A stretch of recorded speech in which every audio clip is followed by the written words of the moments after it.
সন্দেহ এইটা আমরা দেখা যায় অনেকে চিন্তা ভাবনা করি, বিশেষ শিক্ষক যারা আছে চিন্তা ভাবনা করি অন্তত যে শিক্ষকতার পাশাপাশি কিছু একটা করি। দেখা যায় সাধারণত শিক্ষক যারা আছেন তারা সাধারণত হয় করে বিকালবেলায় হয়তো ডাক্তারি বা আড়তদারি অথবা অন্য কোনো ব্যবসা বা কোচিং, এখন বিভিন্ন রকম ঝামেলায় কিন্তু মানুষ থাকে। কিন্তু ডাক্তারি পেশাটা আসলে তো একটা মহৎ পেশা, সুন্দর পেশা, সেবামূলক পেশা, আমৃত্যু পেশা, এর কোনো রিটায়ারমেন্ট নেই, কোনো ঝুঁকি ঝামেলা নেই। এই জন্য আর হোমিওপ্যাথি পেশাটা আরও বেশি সুবিধা। এটা ঝুঁকিমুক্ত একটা পেশা, মানুষের সেবা করার একটা পেশা। এই হলো কিন্তু হোমিওপ্যাথি একটা মেন উদ্দেশ্য। আপনারা পারিবারিকভাবে বলেন আর ব্যক্তিগতভাবে বলেন, যে কোনোভাবে বলেন না কেন, হোমিওপ্যাথি কিন্তু প্র্যাকটিস করলে মোটামুটি আপনার একটা সুবিধা হবেই। আর্থিকভাবেও হবে, আত্মিকভাবেও হবে, দুইভাবে কিন্তু হোমিওপ্যাথি পেশাটা আপনার সুবিধা হবে। আর এই কিন্তু একটা বৃহৎ জগৎ হোমিওপ্যাথি। এটা কিন্তু দেখা যাবে যে আপনি পড়তেছেন কিন্তু মনে হবে যে কোনো জায়গায় এর কুল কিনারা পাচ্ছেন। আবার শর্ট একটা পদ্ধতি আছে, যে পদ্ধতি আমাদের মনে রাখার জন্য সুবিধা হবে বা নতুন যারা ডাক্তার আছে তাদের পক্ষে সুবিধা হবে। এই জন্য আমরা দুটো পদ্ধতি আমরা জেনে রাখবো, নাইলে কিন্তু সেই 3/4 প্যান্টের মতো হয়ে যাবে। কীরকম? আমরা অনেকেই গল্প গুজব জানি, তো ওই সাধারণত ইউনিভার্সিটি যারা পড়ে বা বাইরে যারা থাকে, দীর্ঘদিন পরে বিদেশ থেকে যখন আসে বা জেলার বিভিন্ন জায়গা থেকে আসে, তখন দেখা যাবে কিন্তু লোকজন তাদেরকে একটু মহব্বতও করে বেশি, যে দীর্ঘদিন পর 2 মাস পর 3 মাস বাড়ি আসলো। তো গল্পটা আপনারা অনেকেই জানেন। তো এক ছেলে মানে ঢাকা ভার্সিটিতে পড়ে বাড়ি আসছে, তখন সাথে দেখা যায় গুলিস্তান বঙ্গবাজারে কিন্তু কম দামে কাপড় চোপড় কিনতে পাওয়া যায়। আমারও তারা দেখা যায় পকেটে পয়সা কড়ি কম, নিক্সন মার্কেটে ঢুকি, পয়সা বেশি হলে দর না পরে আরও সামনের দিকে যায়। তো এরকম এই নিক্সন মার্কেট থেকে অনেকগুলো কাপড় চোপড় কিনে নিয়ে আসছে। তো একটা প্যান্ট একটু লম্বা হয়ে গেছে বেশি। তো যাওয়ার পরে দেখা যাবে যে বলছে যে ভাই সে তো আগামীকাল চলে যাবে ঢাকাতে, তো ওই ছোটো বোনটারা বলছে যে বুন্ডি আমি তো চলে যাবো ঢাকায়, তুমি আমার প্যান্টটা 2 ইঞ্চি খাটো করে দিও। এই কথা ওর ভাবিকেও বলছে, তার মাকেও বলছে। মা আমার বুড়ো মানুষ, আসলে ছেলে তখন বিয়ে সাথে দিইনি, তো প্যান্ট আমও 2 ইঞ্চি খাটো করে দিই। ছোটো বোনটাও খাটো করে দিয়েছে। আবার দেবর ভাবির সাথে সম্পর্ক ভালো থাকে, ভাবিও একটু খাটো করে দিয়েছে। তখন দেখা গেল প্যান্ট কিন্তু আর ফুল প্যান্ট নেই, 3/4 প্যান্ট হয়ে গেছে। ওই হলো বিষয়। তো হোমিওপ্যাথি কিন্তু খাটো করতে করতে করা যাবে, সে পদ্ধতি আমাদের আছে, যে আমরা সহজে কিন্তু মনে রাখার জন্য কিছু সিস্টেম আছে। আবার দেখা যাবে যে আমরা ব্রড আকারে যখন যাব সেখান থেকে কিন্তু আমরা চলে আসতে পারবো। হোমিওপ্যাথি সবথেকে হলো ভালো যে মানে শেখার যে পদ্ধতি, একই ওষুধে দেখবেন যে বারবার কিন্তু বিভিন্ন লক্ষণ চলে আসছে, কিন্তু দেখবেন যে কোন ওষুধটায় সর্বাধিক লক্ষণ মিল খায়, যেটা আমাদের হোমিওপ্যাথি সিমটমিক ট্রিটমেন্ট, কোন ওষুধটা সবথেকে বেশি মিল খায় সেটাই কিন্তু হোমিওপ্যাথি। আরেকটা পদ্ধতি হলো যে ব্যতিক্রম লক্ষণ কোনটা, ব্যতিক্রম লক্ষণ কোনটা, ওইটা ধরে রাখলে কিন্তু দেখাবে সেই ভালো ডাক্তার। এই জন্য আমাদের বই পড়ে হোক, অভিজ্ঞ ডাক্তারের সংস্পর্শে হোক, আমাদেরকে এই বিষয়গুলো কিছু কিছু নোট রাখতে হবে। আর হোমিওপ্যাথি আমাদের পাঠশালা বিশাল জগৎ। আপনি যেখানে যে ধরনের ডাক্তার থাকে আপনি দেখবেন, বুঝবেন, বাস্তবতা দেখবেন, তারপর দেখবেন যে আপনার এটা আত্মস্থ করতে সুবিধা হবে। তার মানে আপনি যদি পেপার পত্রিকা দেখেন নতুন কোনো তথ্য আসছে কিনা, বা কোনো কারো কাছ থেকে আপনার দেখা যাবে আপনি শিখলেন, সেটাও আপনি মনে মনে নোট করেন বা খাতায় নোট করেন, এটা কিন্তু রাখতে হবে। এটা কিন্তু আপনাদের সবসময় স্মরণ রাখতে হবে, সবসময় শেখার ভিতরে, মনের ভিতরে। তাহলে দেখা যাবে হোমিওপ্যাথি কিন্তু আমরা আত্মস্থ করার সুবিধা হবে। আর যারা নতুন ডাক্তার আসছি আমরা, দেখা যাচ্ছে কিছু শর্ট পদ্ধতি আপনাদের শেখাই দেবো, যদি আমি ক্লাসে থাকি বা অন্য যারা থাকবেন, তখন দেখা যাবে আপনাদের ট্রিটমেন্ট করতে সুবিধা হবে। নাইলে বড় বড় medica NC Ghosh, Ramesh Majumdar, Kent, ওইগুলো যখন বের করবেন তখন ওষুধ ঢালবো না ফেলাবো, এই কিন্তু চিন্তা ভাবনা করতে দেওয়া যাবে না ওষুধ। এই হলো বিষয়। তো আজকে আমি যে আলোচনাটা করব, আমার মানে সিলেবাসে যে ওষুধটা, সেটা হলো আজকে আমার একটা ওষুধ, যেটা হলো গরু হারাই গেলে ওষুধটা দেওয়া যায়, ওয়াইফের সঙ্গে গন্ডগোল করলে ওষুধটা দেওয়া যায়। তার মানে কোনো কিছু যদি না জানি, if you do not know what is to be done, give nux vomica. আজকে যে ওষুধটা আলোচনা করব তার নামটা হলো নাক্সভোম। সেটা হলো নাক্সভোম, আমরা লিখে রাখতে পারি, যেটা নাক্সভোম, NUXVOM,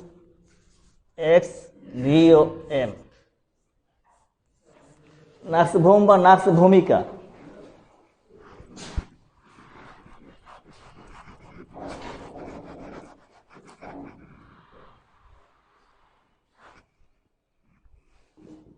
নাক্স ভূমিকা সংক্ষেপে NV লেখে, যখন শিশির আকারে লিখবেন তখন এরকম নাক্স লিখবেন। নাক্স ভূমিকা বা নাক্সভোম। আমরা যখন ডাক্তারি করব ওষুধটা অবশ্যই আমাদের চেম্বারে থাকবে, ওষুধটা অবশ্যই আমাদের চেম্বারে রাখতে হবে। প্রথম অবস্থায় যখন দেখা যাবে যে কোনো ওষুধ আমি বুঝে পারছি না কী ওষুধ দেবো তাকে, ডাক্তার তখন অত্যন্ত চিন্তাভাবনা করবে যে আসলে এই রুগী এমন একটা অবস্থা আসছে, আমি কী ওষুধ তাকে দেব। তখন অন্তত প্রথমে নাক্সবোম খাওয়াই দিবেন, 200 বা 30 শক্তি আছে বিভিন্ন রকম। তারপরে যদি চিন্তাভাবনায় মিল খায়, অন্তত বিকাল পর্যন্ত অন্য কোনো অভিজ্ঞ ডাক্তারের বা বই পড়ে আপনি পরামর্শ করে নেবেন। কিন্তু প্রথম অবস্থায় যদি কোনো লক্ষণ বুঝে উঠতে না পারা যায়, তাহলে সেক্ষেত্রে আপনি তাকে নাক্সবোম খাওয়াই দেবেন, 2 ফোঁটা হোক 4 ফোঁটা হোক, সেটা বয়স বুঝে অবস্থা বুঝে। তাহলে ওষুধটার নাম হলো নাক্সভোম বা নাক্সভূমিকা। আজকে আমি আলোচনা করবো আপনাদের প্রথমে নাক্সভূমিকা বা নাক্সভোম। যদি বলেন যে আমি এটা কিছু লক্ষণ লিখে নেবো, তাহলে আমি লক্ষণ লিখে দেবো, আর শুধু আলোচনা করেন তা আলোচনা করি, আপনাদের সুবিধা মতো লিখে নেন, তাহলে লিখে দেবো আপনাদেরকে, তাহলে সুবিধা আপনাদের বেশি হবে পরবর্তী সময়, কারণ সবসময় সব কথা স্মৃতিতে আপনাদের থাকবে না এটা, আর বারবার পড়তে হবে প্রত্যেকটা জিনিস। তখন দেখা যাবে আস্তে আস্তে আমাদের কিন্তু মনে চলে আসবে যে কীভাবে আমরা সেটা আলোচনা করব। যেমন আপনারা লেখেন নাক্সভোমের মানসিক লক্ষণ।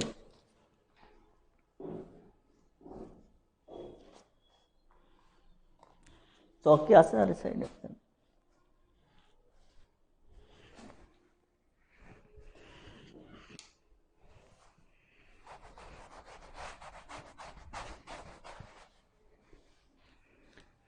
Mental symptoms of nux vomica, that means নাক্সবোমের মানসিক লক্ষণ।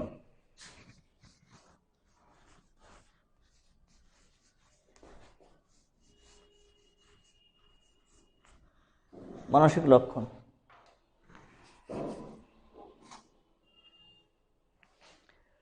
নাক্সবোমের বা লক্ষণ যাওয়ার আগে আমাদের একটা কথা মনে রাখতে হবে যে নাক, লজ্জা, ভয় এই 3 নিয়ে ডাক্তারি নয়। আপনার অনেকগুলো বিষয় কিন্তু মানে এড়ায় চলতে হবে, আর আপনাকে কৌশলী হতে হবে। যে কোনো কাউকে, বিশেষ করে মহিলাদের ক্ষেত্রে কীভাবে প্রশ্ন করব, কাকে কিভাবে কথাবার্তা বলা যাবে, কার গ্রেড কেমন, এটা কিন্তু আমাকে বুঝে নিতে হবে বা জাজ করতে হবে। এই লোক বোঝার কৌশল কিন্তু আপনাকে থাকতে হবে। আপনি ডাক্তার মানুষ, আপনার কাছে কোনো দলদারি নেই, কোনো রাজনীতি, সব আপনার রুগী। এই জন্য কোন ধরনের লোকের সাথে কী ধরনের আচরণ করতে হবে এটা কিন্তু আপনাকে মাথায় রাখতে হবে এই বিষয়গুলো। তাহলে আমরা মানসিক লক্ষণ লেখার আগে প্রথমে লিখি যে একটা কথা লিখে নেন, তাহলে আপনার সুবিধা হবে না। আমি কয়েকটা পয়েন্টস আপনার লিখে দিই, যে কদিন ডাক্তারি করবেন অবশ্যই লিখে দেবেন এই কাজগুলো, আর যেখানে যা শিখবেন এটা লিখে দেবেন, লিখে রাখবেন। আমি যখন ঢাকায় পড়ালেখা করতাম তখন আমি ওই যে মহল্লায় থাকতাম মিরপুরে, তো ওখানে ছিলেন আমি সিরাজগঞ্জের ডাক্তার দিন মেহেদি সদন, থেকে ডাক্তারখানার নাম।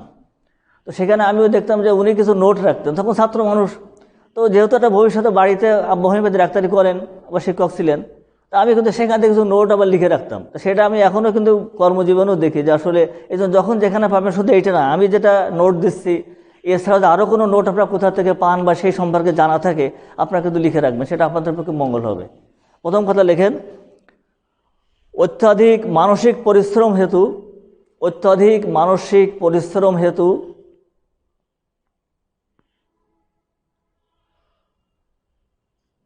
অত্যাধিক মানসিক পরিশ্রম হেতু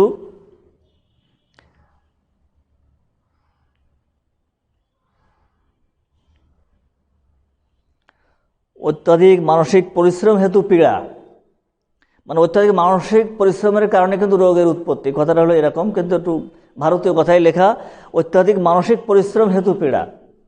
সহজ কথা হলে অতিরিক্ত কাজ করার ফলে রোগ বা পীড়া। রোগী কাম ও ক্রোধের প্রতিচ্ছবি, রোগী রাগীও থাকবে বা সেক্সুয়াল অ্যাফিনিটি বা কামোৎসাহতার প্রবল থাকবে। রোগী কাম ও ক্রোধের প্রতিচ্ছবি, রোগী কাম ও ক্রোধের প্রতিচ্ছবি।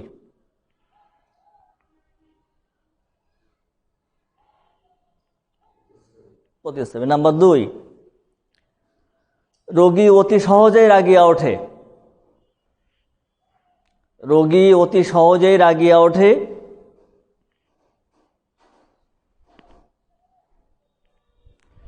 হিংসা ও ঘৃণায় তার অন্তর পরিপূর্ণ। হিংসা ও ঘৃণায় তার অন্তর পরিপূর্ণ। রোগী অতি সহজে রাগিয়া ওঠে, হিংসা ও ঘৃণায় তার অন্তর পরিপূর্ণ।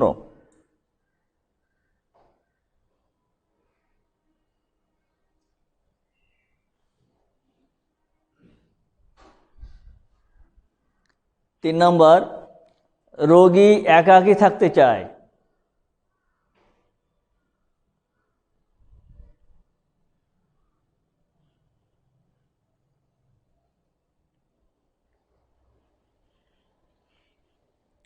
নম্বর 4, অন্যের ভালো দেখতে পারে না।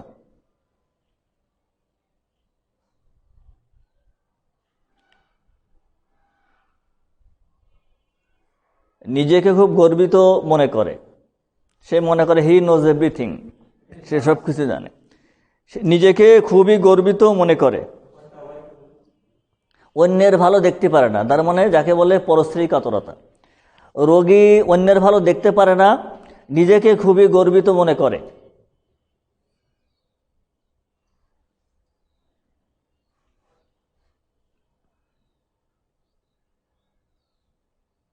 নাম্বার 5, হ্যাঁ কি সমস্যা হচ্ছে? ও আচ্ছা, ঠিক আছে, ওকে ওকে।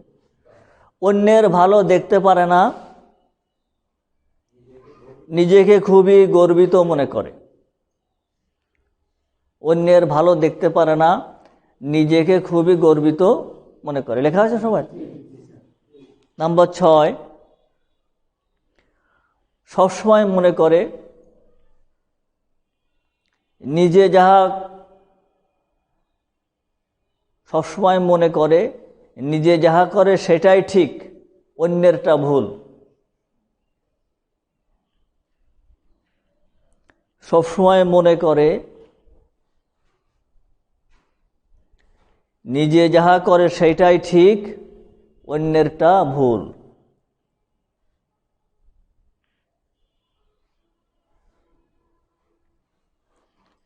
নাম্বার 6, এটা কি লেখা আছে? সবসময় মনে করে নিজে যাহা করে সেটা ঠিক, অন্যেরটা ভুল।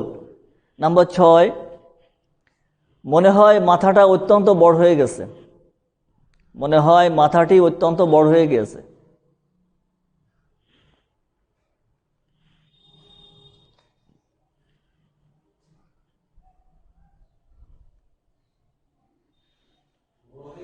মনে হয় মাথাটি অত্যন্ত বড় হয়ে গেছে।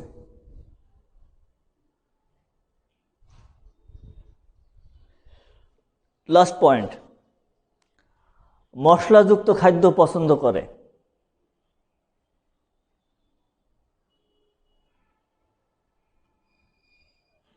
ব্যায়াম পছন্দ করে না। ব্যায়াম এক্সারসাইজ, ব্যায়াম পছন্দ করে না, কোনো কাজ করতে চায় না।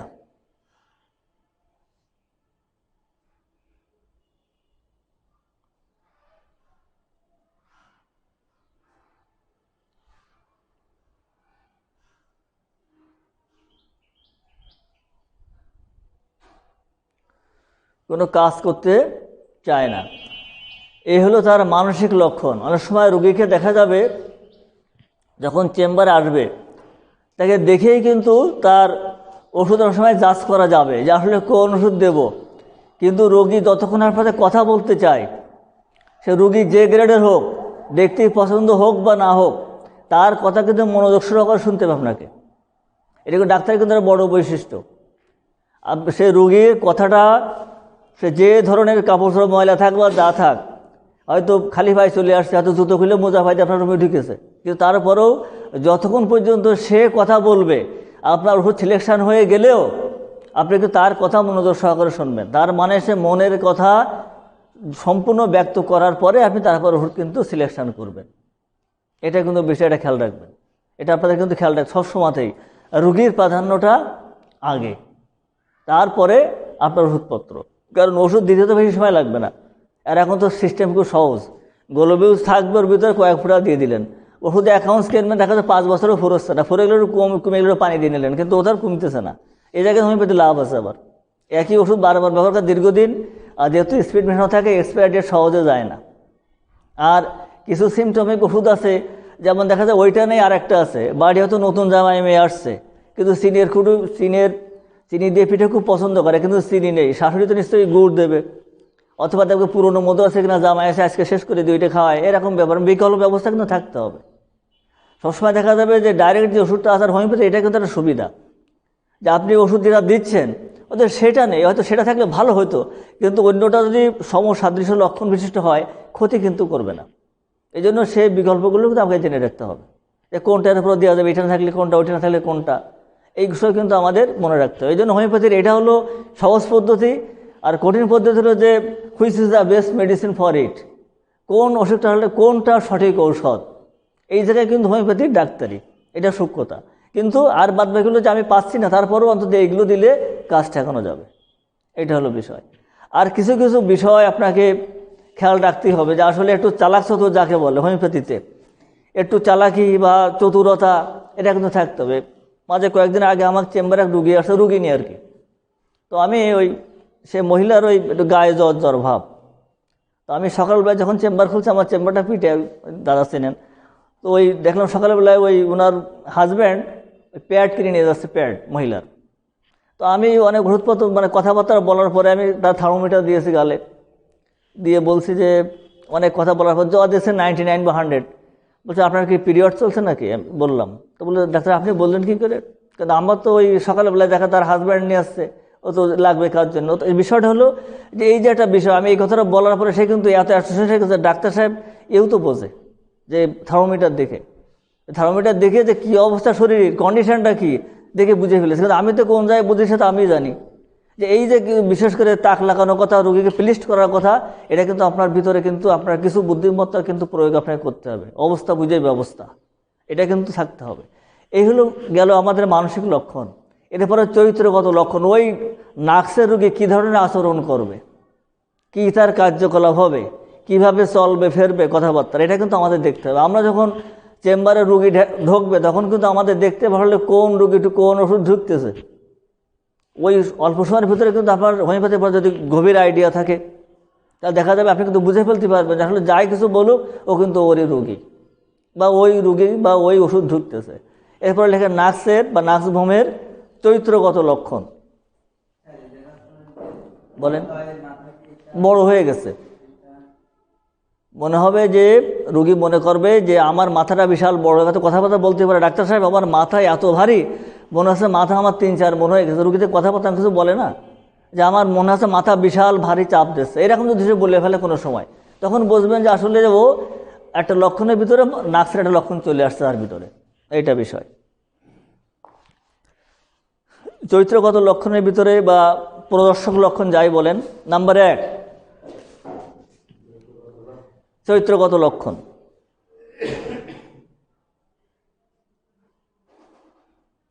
রোগীর বারবার মল ত্যাগের চেষ্টা,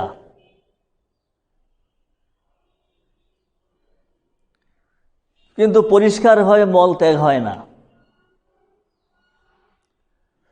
রোগীর বারবার মল ত্যাগের চেষ্টা, কিন্তু পরিষ্কারভাবে মল ত্যাগ হয় না।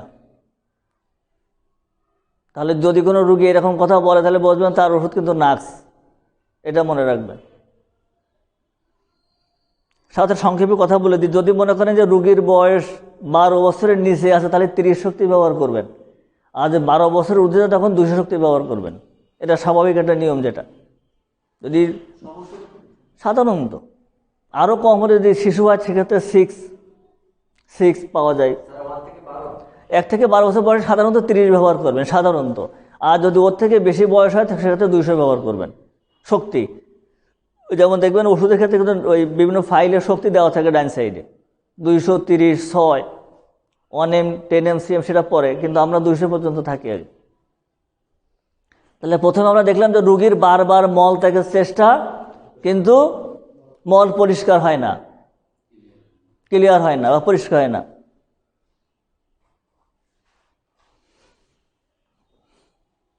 নাম্বার 2 উত্তেজক দ্রব্য,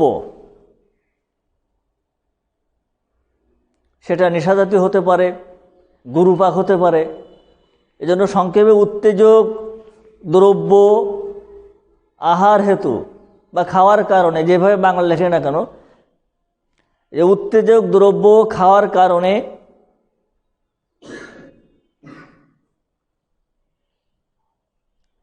লিখেছেন যে সমস্ত পীড়ার উৎপত্তি হয়,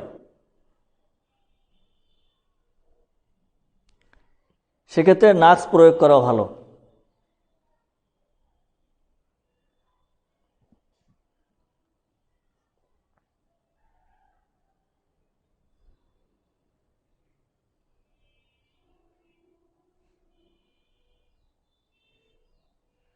সাদা একটা লেখেন যে অত্যাধিক মানসিক পরিশ্রম করে, এই সমস্ত অত্যাধিক মানসিক পরিশ্রম বা রাত্রি জাগরণ করে,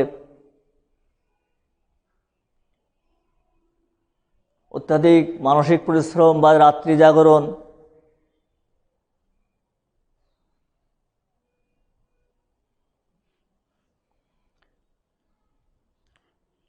শরীরের প্রতি অত্যাচারের কারণে,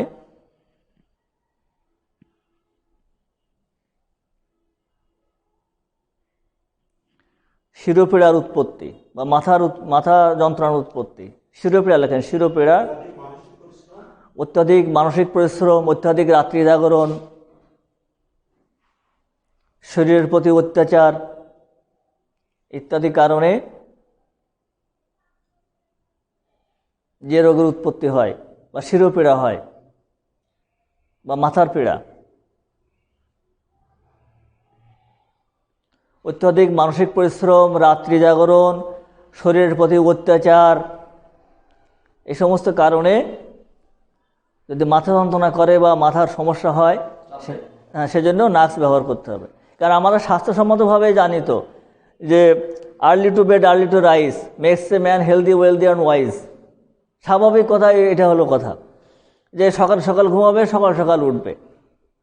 আর অন্য সময় আমরা সকালবেলা যে ব্যায়াম করি, আমরা ওই স্লোগান দিই, যে বেড়ায় সকালবেলা তার থাকে না রোগের জ্বালা, বিধি যে মানে না ব্যাধি তার সারে না, মাঝে মাঝে উপবাস অনেক ব্যাধি করে নাশ। এই যে বিষয়গুলো, এই জন্য স্বাভাবিক নিয়মের বাইরে কিন্তু নাক্সের রোগী চলবে, স্বাভাবিক নিয়মের বাইরে কিন্তু চলবে। তারা মনে করবেন যে এরা নাক্সের রোগী, যেমন মদ খেতে পারে, গাঁজা খেতে পারে, মানে ভালো কোনো কাজে নেই, সবসময় উল্টা তার কাজ কাম, এইটা মনে করবে যে নাক্সের রোগী, সবসময় ব্যতিক্রমভাবে চলবে। এই হলো বিষয়। এরপর আরেকটা লেখেন 3 নম্বর। হ্যাঁ, পাওয়ার আমি তো বলেছি, প্রথম কথা হলো যে ওই 12 বছরের কম হলে এই 30 সর্বক্ষেত্রে, এরপর যদি কোনো ব্যতিক্রম ভাষা পরে বলে দেবো আমি। আর 12-র উপরে গেলে সাধারণত 200 দেবেন কমন। আর যদি এখানে একেবারে বাচ্চা মানুষ, হ্যাঁ সেটা আমি পরে আসছি, আগে এটা যাই, এটা হ্যাঁ লক্ষণগুলো আসছে। খাওয়ার পর পেট ফুলিতে থাকে, খাওয়ার পর পেট ফুলিতে থাকে,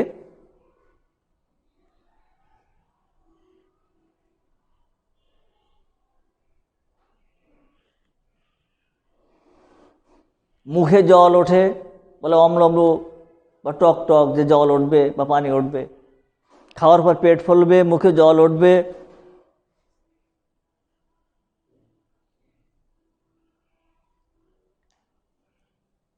পেটে বেদনা, কমা কমা দিয়ে লেখেন, পেট পাথরের মতো শক্ত,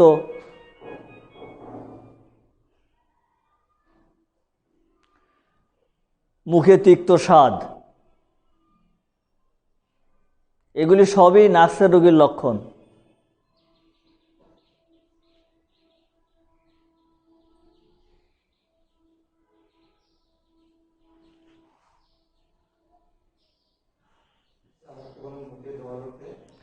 মুখে তিক্ত ভাব, পেট পাথরের মতো শক্ত, মুখে তিক্ত স্বাদ, সবই নাক্সের রোগীর লক্ষণ।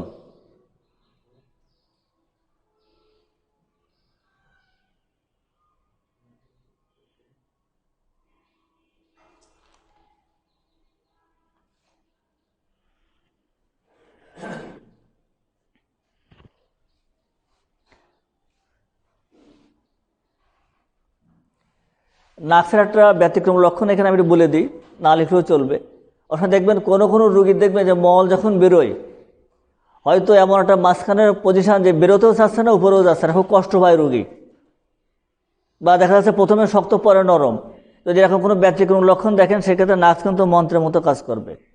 যেমন মলটা হয়তো বড় খুব শক্ত কিন্তু পরে নরম, কথাটা বোঝাতে পারছি কিনা, শক্ত পরে নরম কিন্তু মলটা বেরোতে থাকা খুব কষ্ট, অনেক সময় দেখা যায় মলদার ফেটে যাবে বা ফেটে যেতে থাকবে, রক্ত এসে যাবে, সেক্ষেত্রে নাক্স দেবেন। তা লিখে নেন। যেক্ষেত্রে মল ত্যাগ করতে কষ্ট হয় বা প্রথমে শক্ত পরে হলো নরম,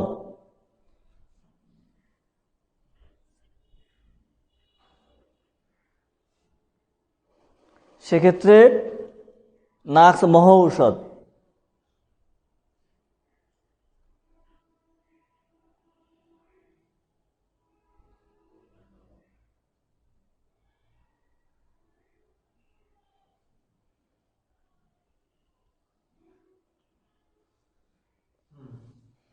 এবার এখানে শোনেন, এইখানে বিষয় হলো এবার কিন্তু ডাক্তারি আসা লাগবে একটু। নাক্সে একটা ওষুধ দেব, রোগী তো কষ্ট পেয়ে আমার চেম্বারে আসলো, আমি তো সকাল ধরে বসে আছি, চেম্বারে কোনো মেম্বার নেই, ঘর ভাড়া দেওয়া লাগবে, কারেন্ট বিল আছে, পেপার পড়লো, তাহলে তো আমার তো কিছু পয়সা করে নেওয়া লাগবে, ঠিক কি না? সেক্ষেত্রে আপনি তার রোগের উপশমের জন্য দেবেন নাক্সবোম। মলদা তো ফেটে গেছে, ব্যথা তো হয়ে গেছে, সেখানে দেবেন আর্নিকা মাদার, 3 বার লাগাবে, ওটা লাগাবে মলদারে, নাক্স খাবে, সাথে তো আরও কিছু দেওয়া লাগবে। সেক্ষেত্রে হলো আপনি সাথে ফেরামফস 6X আছে যেমন বায়োকেমিক, ওইটা তাকে দেবেন আরোগ্যের জন্য। আর সাধারণত যে পথ্যপাত্তা যে বিষয়গুলো আছে, নরম খাবার খাবে, পেঁপে হোক লাউ হোক, এগুলো আপনি কিন্তু কিছু কিছু বিষয় তার সহযোগী কিন্তু বলে দেবেন, কিছু কিছু তাকে বলে দেবেন যে এই গরু পাক সে খাবে না, ভাজি ভুজি কম খাবে, মাংস কম খাবে, নরম খাবার খাবে, এগুলো তাকে বলবেন। সাথে ইস্যুগুলো আপনি দিতে পারেন, এখন তো বিভিন্ন প্যাকেটে ইস্যুগুলো পাওয়া যায়, আপনি ডাক্তার হিসেবে ব্যবহার করতে পারেন, দিতে পারেন, সেখানে এগুলো রাখবেন। তাহলে প্রথম কথা হলো নাক্স তার ওষুধ, কিন্তু সে কষ্ট পাশে ছেলে গেছে সেক্ষেত্রে, বা ফেটে গেছে, ওখানে কিন্তু নাক্স এই লাগাবে, আর্নিকা মাদার কিন্তু লাগাবে, তাই ব্যথাটাও কমে যাবে সেখানে। আরও উপশমের জন্য সাথে ফেরামফস 6X ওটা আপনি ব্যবহার করতে পারেন। যদি ব্যথা খুব বেশি হয় তাহলে সেক্ষেত্রে দেবেন ম্যাকফস, ব্যথার পরিমাণটা বেশি হলে। এটাকে লিখে দেওয়া লাগবে নাকি এটুকু শুনলে হবে? তাহলে প্রথম কথা হলো তার হলো নাক্স হলো ওষুধ, ব্যথা কমানোর জন্য হলো সেখানে দেবেন তাকে আর্নিকা মাদার টিংচার দেবেন, সেখানে লাগাতে মলদারে। আর সাথে ম্যাকফস, ব্যথার পরিমাণ যদি খুব বেশি হয়। আর অন্যান্য খাদ্যদ্রব্য যেগুলো আছে, এটা হলো আমরা সংক্ষেপে বলি ম্যাগনেসিয়াম ফসফরিকাম, কিন্তু সংক্ষেপে আমরা বলি ম্যাকফস, ম্যাকফস PHOS, এর ফুল নাম হলো ম্যাগনেসিয়াম ফসফরিকাম, কিন্তু সেটা আমরা লিখবো না, আমরা সংক্ষেপে লিখবো ম্যাকফস বা MP। আবার MP মেম্বার অফ পার্লামেন্ট না লিখে ফেলি, মানে ম্যাকফস, ঠিক আছে? ম্যাকফস কাজটা হলো ব্যথা, যে কোনো জায়গায় শরীরে ব্যথা নিবারণের জন্য দ্রুত কাজ করে। এটা তাহলে ট্রিটমেন্টটা লিখে নেন, ওই লেখার পরে লিখবেন নাক্সবোম। নাক্সবোম যদি বাচ্চা যে কথা বললাম, যদি 12 নিচে হয় সেক্ষেত্রে 30, যদি বেশি হয় তাহলে 200, তাহলে নাক্সবোম। তারপরে লিখেন যে আদিকা মাদার, পুরো প্রয়োজন মতো 10 ml বা 1 গ্রাম বা যতটুকু পরিমাণ, ওটা লাগাবে তুলার সাথে, তুলা দিয়ে মলদারে লাগাবে, আর সাথে খাবে। সাথে এইটা কিন্তু খাওয়ার পরে 4টে করে বড়ি খাবে, হালকা গরম পানি বা দুধ সহ, ম্যাকফস। এটা হবে 6X, 6X কিন্তু পাওয়ার, ম্যাকফস 6X। এখানে আউন্স হিসেবে কিনতে পাওয়া যায়, পাউন্ড হিসেবে কিনতে পাওয়া যায়, আপনার প্রয়োজন মতো আপনারা কিনে নেবেন। মানে আপনি লেখেন চিকিৎসা, ওই যে পায়খানা ওইখানে লিখলাম মলের কথা, লিখবেন যে নাক্সবোম, আর্নিকা মাদার এবং ম্যাকফস। যদি আমি নাক্সে আলোচনা ছিলাম কিন্তু প্রাসঙ্গিক চলে আসছে এটা। হ্যাঁ, যদি এরকম কোনো জায়গায় মলে যে ফেটে যায়, যদি রক্ত পড়ে ওখানে, এইটা হলো বিষয়, সেক্ষেত্রে নাক্সবোম খাবে, আর্নিকা মাদার লাগাবে, আর সাথে ম্যাকফস চলবে, আর পথ্যপদ্ধতি যেগুলো আছে সেগুলো চলবে। সংক্ষেপে লিখেন। আমরা যদি প্রাসঙ্গিক কোনো ওষুধ চলে আসে, আপনারা আজকে তো নাক্সের ডাক্তার হয়ে যাবেন, এমন চেষ্টা করবেন ইনশাল্লাহ নাক্সের ডাক্তার বানিয়ে দেওয়ার জন্য। যেদিন যেটা শিখবেন সেদিন মনে করেন সেইটাই কিন্তু ডাক্তার, এবং সেইটাই কিন্তু আস্তে আস্তে আপনারা ওষুধপত্র কিনবেন। যদি ফার্মেসি সাজাতে চান, 1 আউন্স পারেন, 1 গ্রাম পারেন, বা ওনার কাছে আমাদের দাদার কাছে ওষুধ আছে, যেখান থেকে পারেন কিনবেন, তা দেখা যায় আপনাদের প্রতিদিনই কিন্তু আস্তে আস্তে কিন্তু হয়ে যায়। বিয়ে শাদী করার পর যখন মানুষ আলাদা হয়, সংসারকে একদিনই গুছাতে পারে? আস্তে আস্তে কিন্তু সংসার গোছায়, কোনোদিন বটি কিনে কোনোদিন দা কিনে, তারপর দেখা যায় আস্তে আস্তে কিন্তু অনেক জিনিসপত্র হয়ে যায়। এই জন্য ডাক্তারি পেশাটাও কিন্তু আপনাকে অনেক কিছু প্রয়োজন আছে, কিন্তু একদিনে পারবেন না, আস্তে আস্তে কিন্তু শুরু করলে কাজ শেষ হবে। নাম্বার 2 না কত নম্বর ছিল পয়েন্ট এখানে? 6। আর আরেকটা বিষয় খেয়াল রাখবেন যে আমরা যখন রুগী চেম্বারে আমাদের আসবে, স্বাভাবিক যে বিষয়গুলো প্রেশার মাপা শেখা, তার একটু চোখ টেনে দেখা যে আসলে চোখ যদি হলুদ হয় জন্ডিসের লক্ষণ আছে কিনা, একটু জিহ্বা দেখা, জিহ্বায় যদি সাদা প্রলেপ থাকে তাহলে বুঝতে হয় কিন্তু যে জ্বর তার আছে বা জ্বর শুরু হয়েছে। এই যে স্বাভাবিক যে কাজগুলো এটা কিন্তু আমাদের করতে হবে, নাহলে আসলে নাক দিলেন ক্লিয়ার তা না, তার আনুষঙ্গিক যে কাজগুলো, যদি ওজন মাপা মেশিন থাকে, ওজন, প্রেশার, যদি ডায়াবেটিস থাকে ডায়াবেটিস দেখে নেবেন, এটা তো মাপা খুব সহজ এখন, এটা দেখে নেবেন। এই যে কিছু কিছু আনুষঙ্গিক যে বিষয়গুলো আছে এগুলো কিন্তু আপনাদের রাখতে হবে, এগুলো দেখবেন যে হ্যাঁ করার দরকার, এবার যা যা প্রয়োজন তাই তাই করতে হবে, এটা হলো বিষয়। তাহলে জিহ্বা, হ্যাঁ তার পরের নম্বর 6 নম্বর পয়েন্ট, তাই না এটা? 6 নম্বর পয়েন্ট হলো জিহ্বার প্রথম দিক পরিষ্কার কিন্তু শেষের দিকে ময়লা। এটা কিন্তু নাক্সের একটা বিষয়, জিহ্বা যখন হা করবে তখন প্রথম দিক থাকবে পরিষ্কার কিন্তু শেষের দিকে ময়লা। হ্যাঁ, জিহ্বার প্রথম দিক পরিষ্কার কিন্তু শেষের দিকে ময়লা। প্রয়োজনে ছোটো টর্চ লাইট রাখতে পারেন বা মোবাইলের লাইট আছে, হা করেন, জিহ্বাটা দেখলেন, রুগী মনে করবে না অনেক কিছু পরীক্ষা নিরীক্ষা করে ডাক্তার ওষুধ দিছে, চল আমি ওই ডাক্তারের কাছে যাই। তাহলে জিহ্বার প্রথম দিক পরিষ্কার, শেষের দিকে ময়লা। অগ্রভাগ পরিষ্কার, শেষের দিকে হ্যাঁ আছে, সেটা আমি আসছি পরে। যদি জিহ্বা থাকে মানে খুব লালচে, সেক্ষেত্রে কিন্তু আসবে বেলেডো না, সেদিকে আর আসলাম না। যদি জিহ্বা দেখেন লালচে একেবারে টকটক করছে, একদম কোনো কথাবার্তা নেই, একেবারে ডাইরেক্ট বেলেডো না। আর দেখেন জিহ্বা যদি ঘা হয়ে যাচ্ছে সাথে সাথে লালচে, সেক্ষেত্রে কিন্তু মাস্ক চলবার। তো আমরা জিহ্বা এটুকু থাকি, তাহলে প্রথম দিকে পরিষ্কার, শেষের দিকে ময়লা না ক্ষেত্রে। আরেকটা লেখেন পরের পয়েন্ট, মুখের অর্ধেকাংশে ঘাম। মুখের অর্ধেকাংশে ঘাম,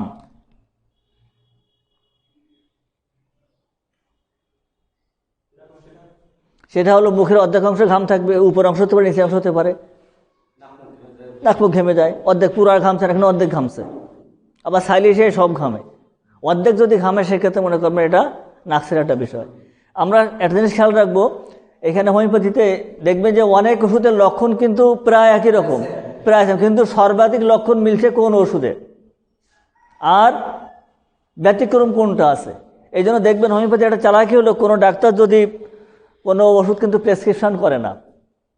যদি আমি নাক্সে কোনো জায়গায় দিই তাহলে কিন্তু আমি হয়তো ওই পেশেন্ট লিখবো ভিএন বা এনভি বা পিএন, মানে আমি কিন্তু যে নাক্স দিলাম আর এক ডাক্তার বুঝে নিই, এটা কিন্তু আমি চাবো না।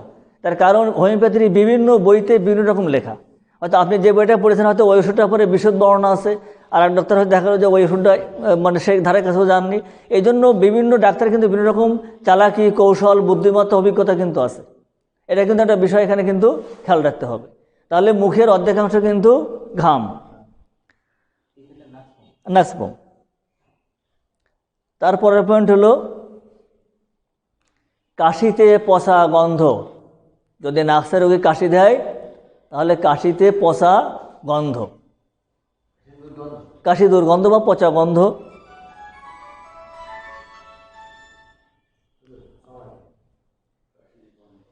অথবা যে কোনো খাদ্যদ্রব্য গ্রহণ করুক তাতে পচা গন্ধ বোধ। খাদ্য পানীয় সব কিছুতেই পচা গন্ধ বোধ, এটা কিন্তু ব্যতিক্রম লক্ষণ। তার কাশিতে থাকবে পচা গন্ধ, অথবা খাদ্যদ্রব্য পানীয় যে ধরনের সে খাবার খেতে চাবে তার কাছে পচা গন্ধ মতো লাগবে, এটা হলো বিষয়। লাস্ট পয়েন্ট লেখেন এবার,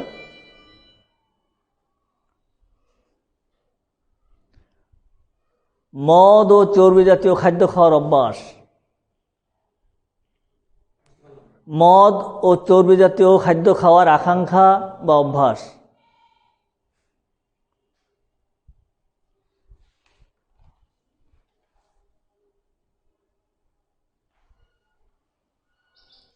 মদ ও চর্বি জাতীয় খাদ্য খাওয়ার আকাঙ্ক্ষা।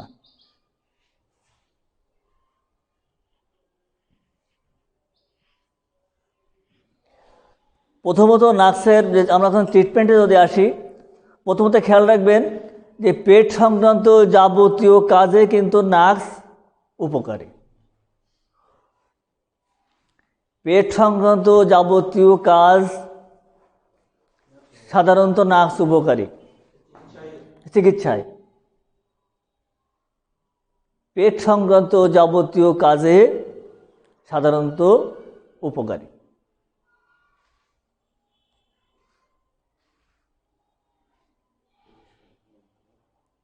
যাবতীয় কাজে নাক্স উপকারী। এখানে কিন্তু আমার 3-4টা ওষুধ আছে, লাইকোপোডিয়াম আছে, পালসিটিলা আছে।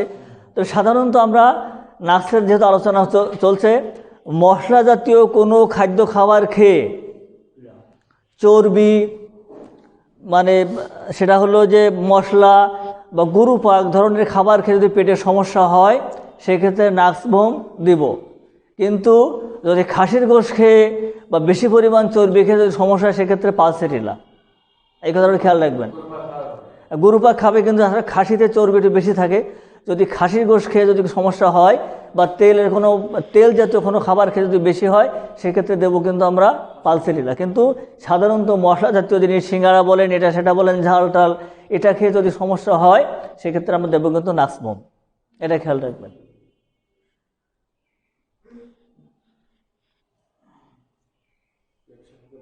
পেট সংক্রান্ত কাজে নাক্স। আবার এখানে আর একটু ব্যতিক্রম আছে। নাভির নিচে যদি গন্ডগোল হয়, দেখা যাচ্ছে সেখানে আমার সমস্যা ভাব, সেখানে আবার কার্বোভেজ লাগে। আবার সেটা পরে আসবো আমরা এটুকু থেকে। আর ডাইন পাশে গেলে লাইকোপোডিয়াম যাবে। ডাইন পাশে এখানে লাইকোপোডিয়াম, নাভির নিচে কার্বোভেজ, আর টোটাল পেট হলো নাক্সভোম।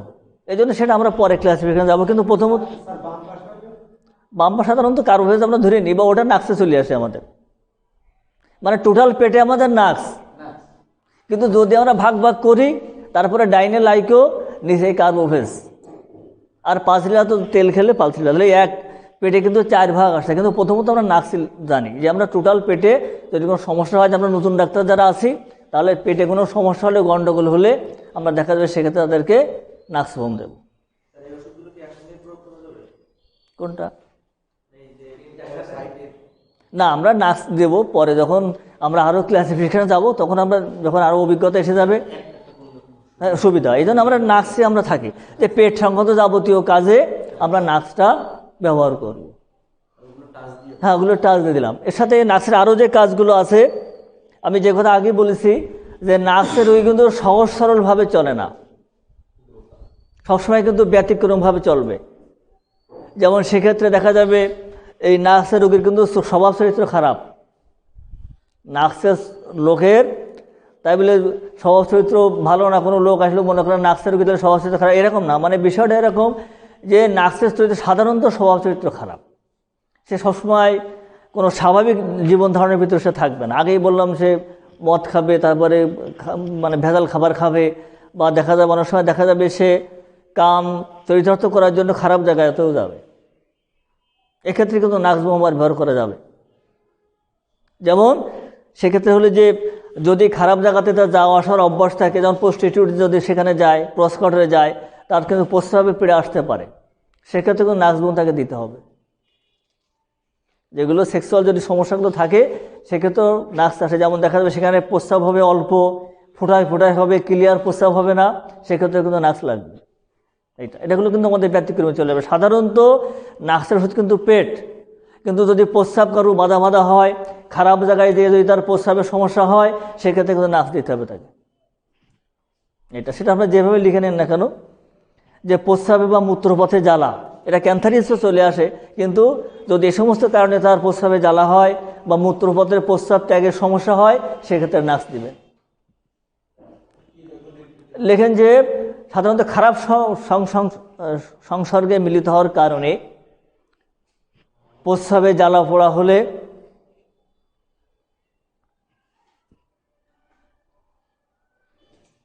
খারাপ সংসর্গে যাওয়ার কারণে, মূত্রপথে জ্বালা হলে, ফোঁটায় ফোঁটায় যন্ত্রণায় প্রস্রাব হলে, সেক্ষেত্রে নাক্স প্রয়োগ করতে হবে।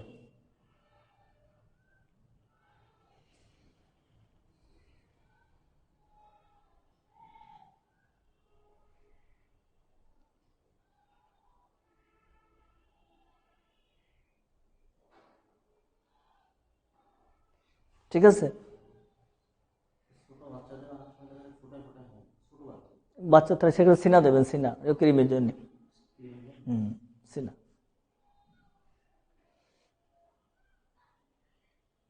ঠিক আছে, এরপরে লেখেন সাধারণত দেখবেন অনেক রোগী বলে খুব গ্যাসের সমস্যা, খুব গ্যাসের সমস্যা, ডাক্তার সাহেব গ্যাসের বাঁচছি না। সেক্ষেত্রে নাক্স মাদার হাফ আউন্স বা 1 আউন্স মাদার টিনচার তাকে খাওয়ার পরে পরে দিয়ে দেবেন। যদি গ্যাসের কারো সমস্যার প্রচণ্ড বেগে বা বিয়ে বাড়িতে আসলেও আপনার কোথায় দাওয়াত টাওয়াত আছে, নেমন্তন্ন আছে, সেক্ষেত্রে নাক্স সেক্ষেত্রে 200 নিলেন বা 30 নিলেন সাথে করে। কিন্তু যাদের সবসময় গ্যাসের সমস্যা, পেট ফুলে থাকে, সেক্ষেত্রে দেখা যাবে যে আপনারা কিন্তু নাক্স মাদারটা বয়স হিসাবে খাওয়ার পরে পরে 10 ফোঁটা করে বা 5 ফোঁটা করে খেতে দেবেন। নাক্স মাদার টিংচার এটা খুব তিতো ওষুধ, পানির সাথে মিশাই খেতে হয়। আর বাচ্চাদের এটা গালে দেবেন না, তাহলে কিন্তু ওষুধ আর খাবে না, হোমিওপ্যাথির দোকানেও আসবে না। নাক্স মাদার, মাদার কিন্তু লেখার নিয়মটা হলো এরকম। হ্যাঁ, নাক্স মাদার এটা হলো খাওয়ার পরে পরে 10 ফোঁটা করে খাবে। নাক্স মাদার খাওয়ার পরে পরে 10 ফোঁটা করে খাবে। এটা হজমের ক্ষেত্রে কাজ করবে, গ্যাসের সমস্যায় কাজ করবে। এটা আমি ওর চিকিৎসাটা বলে দিলাম, চিকিৎসাটা আর কি, যে গ্যাসের সমস্যা থাকলে কারো দেখা যাবে নাক্স মাদার সেটা 10 ফোঁটা করে খাবে। কারো পেশা যদি আমাশায় থাকে, আমাশা থাকে, যদি সাধারণত নাভি নিচে ব্যথা করে, আমাশায় মার্কসলও খাটে, তা আমি ওই দিকে আর গেলাম না, কারো যখন আলোচনা করবো তখন সেটা আসবে। তাহলে যদি গ্যাসের সমস্যা থাকে সেক্ষেত্রে দেবেন নাক্সবোম মাদার টিংচার 10 ফোঁটা করে, দিনে 3 বার খাবে। এবার লেখেন সতর্কতা, নাক্সের সতর্ক। আর একটা আচ্ছা, অর্শের কিন্তু একটা ভালো ওষুধ নাক্সবোম। হ্যাঁ, অর্শ, তাদের অর্শ থাকে গুটি গুটি আঙ্গুরের মতো হয়ে যায়, এটা নাক্সবোম কিন্তু তাদের ক্ষেত্রে মাদার খেতে দেবেন। নাক্সবোম মাদার, অর্শ, আরও অন্য ওষুধ আছে, কিন্তু নাক্সবোম সেক্ষেত্রে অর্শের ক্ষেত্রে কাজ করে। অর্শ হলে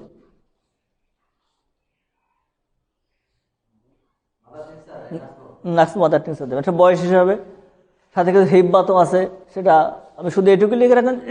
অর্শের ক্ষেত্রে বা কোষ্ঠকাঠিন্যের ক্ষেত্রে নাক্সবোম ব্যবহার করা যায়, মাদার টিংচার।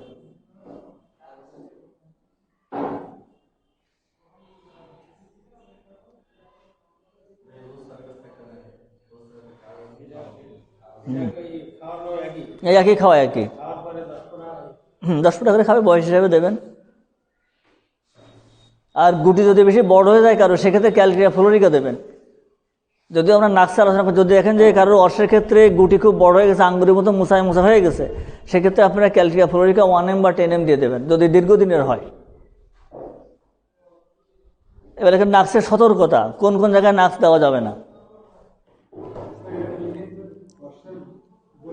হ্যাঁ, বলি বড় হয়ে গেলে সেক্ষেত্রে ক্যালকেরিয়া ফ্লোরিকা 1M মানে 1000 পাওয়ার,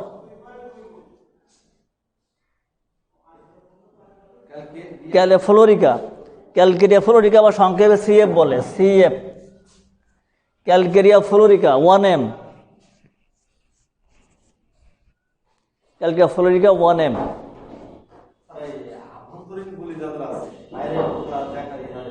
সেক্ষেত্রে এটা দেবেন। আর ধরনের টিউব পাওয়া যায় অ্যাসকুলেরা, ওই এসকুলামার টিউবের সাথে ওই মলদার দিয়ে, ওই মলম দিয়ে দেবেন, হোমিওপ্যাথিক মলম আছে, ওইটা টিউবের মাধ্যমে ওটা দিয়ে দেবেন। 1M, এটা মাত্র 1 দিন, 7 দিন পর পর একবার খাবে, 7 দিন পর পর, একদিন। আর নাক্স মাদার চলতে থাকবে। যদি এরকম সমস্যা বেশি থাকে তাহলে ক্যালকেরিয়া ফ্লোরিকা 6X কন্টিনিউ চলবে 3 বার খাওয়ার পরে। ক্যালকেরিয়া ফ্লোরিকা 6X চলতেই থাকবে যদি দীর্ঘদিনের অশ্বকারু থাকে, কন্টিনিউ। এবার লেখেন নাক্সের সতর্কতা। নাক্স খালি পেটে খাওয়া নিষেধ।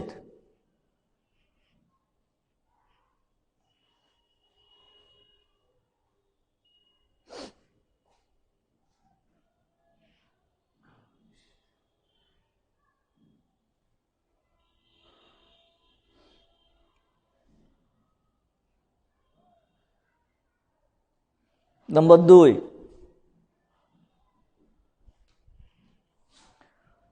অত্যধিক নাক্স মাদার ব্যবহার করলে তার সেক্স পাওয়ার ডাউন হয়ে যাবে।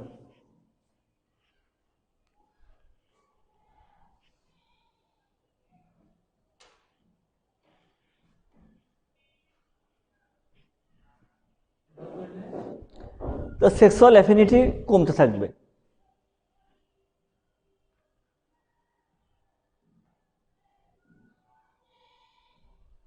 এটা হলো বিষয়। নাক্সের আরও বহু ব্যবহার আছে, যেমন দেখা যাবে সাধারণত আমরা যখন চুলকানির রুগী পাই আমরা গ্রাফাইটিস দিই, কিন্তু যদি অত্যাধিক কারো কোনো জায়গায় চুলকায়, ডাক্তার সাহেব আপনি চেম্বারে গেছে, সে রুগী তো চাবে যে যাতে আমার মোটামুটি সহজে সারে। যদি অত্যাধিক চুলকানি কারো হয় বা খুব চুলকায়, অ্যালার্জি চুলকানি হোক বা যে কোনো চুলকানি হোক, নাক্স মাদার তুলাই দিয়ে ঘষতে বলবেন, দেখবেন সাথে সাথে কমে যাবে। ওষুধ আপনি দেবেন আপনার মতের মতো, পথের মতো, লক্ষণ বুঝে, কিন্তু তাৎক্ষণিক উপশমের জন্য নাক্স মাদার বলবেন তুলাইকে লাগাবেন বাহ্যিকভাবে। বাহ্যিক প্রয়োজন্য চুলকানি, সেক্ষেত্রে দেখা যাবে যে এটা নাক্স মাদার, শুধু তুলাই করে দেবেন, না পানি দেওয়া দরকার নেই। এখানে খাওয়ার ক্ষেত্রে পানি মিক্সড করবেন, কারণ তৃতীয়ত খুব নাক্স মাদারটা বিশেষ করে।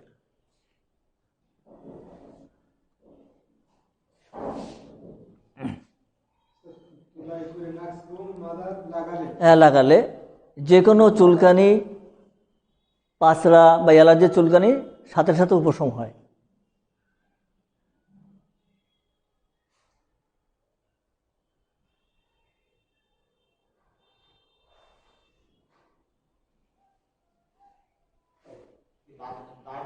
হ্যাঁ, দাঁত চুলকানি, হ্যাঁ ওই তো নাক্স মাদার দেবেন, কিন্তু ওর বিষয় হলো চুলকানোর সাথে সাথে কিন্তু জ্বলবে না, একটু পরে বা মুছে জ্বলার পরে আবার ঠান্ডা হয়ে যাবে।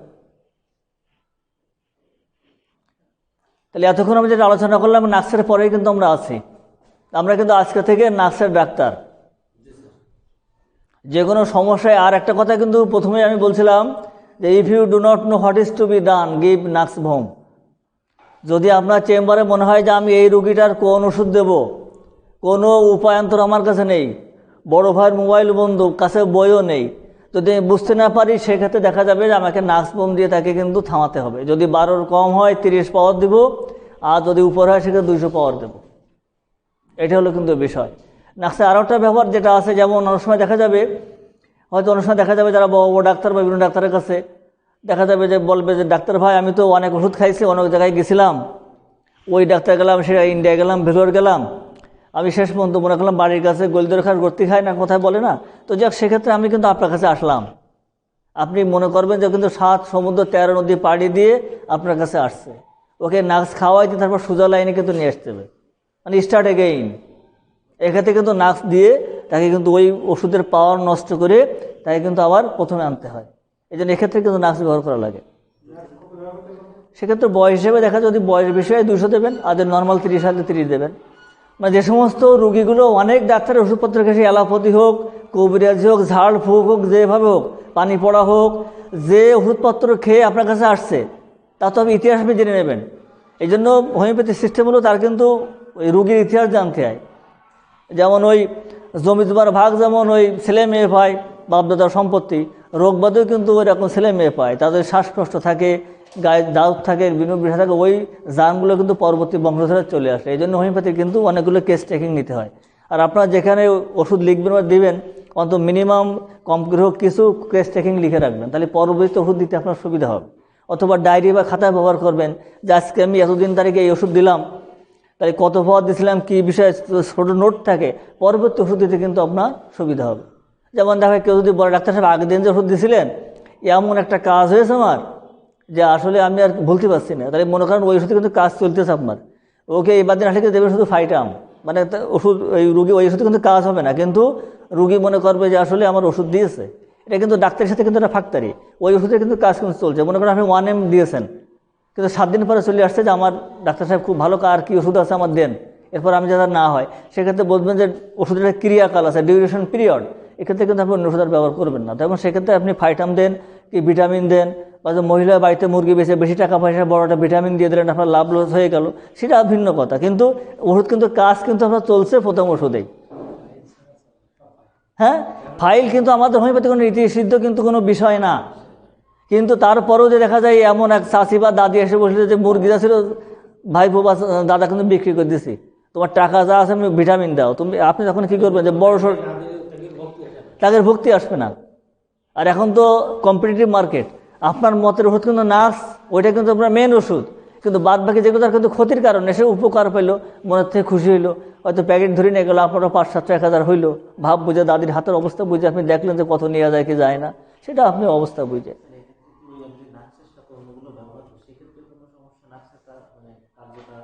না, সাধারণত এক্ষেত্রে যদি কোনো ক্ষেত্রে দেখা যায় যে অনেক ওষুধপত্র খেয়ে আসছে, আমি যখন নতুন শুরু করব সেক্ষেত্রে নাক্স দিয়ে তার কাজটা থামাই দিয়ে আমার কাজ শুরু করব। হ্যাঁ, সালফারও হয়, নাক্সও হয়, দুটোই হয়। সালফার যেহেতু আমি আসিনি এই জন্য আমরা নাক্সে চলে আসলাম। সাধারণত 2-3 দিনের ভিতরে ক্লিয়ার হয়ে যায়, খেলো বা 2-3 দিন খেলো আর কি। এটা এ হলো মোটামুটি আমাদের নাক্সের আলোচনা। তাহলে নাক্সের আলোচনা এই পর্যন্তই আমাদের। এরপরও যদি নতুন কোনো বিষয় আমরা জানি সেক্ষেত্রে আমরা পয়েন্ট আউট করবো, লিখে রাখবো, জানার তো কোনো শেষ নেই কোনো বিষয়।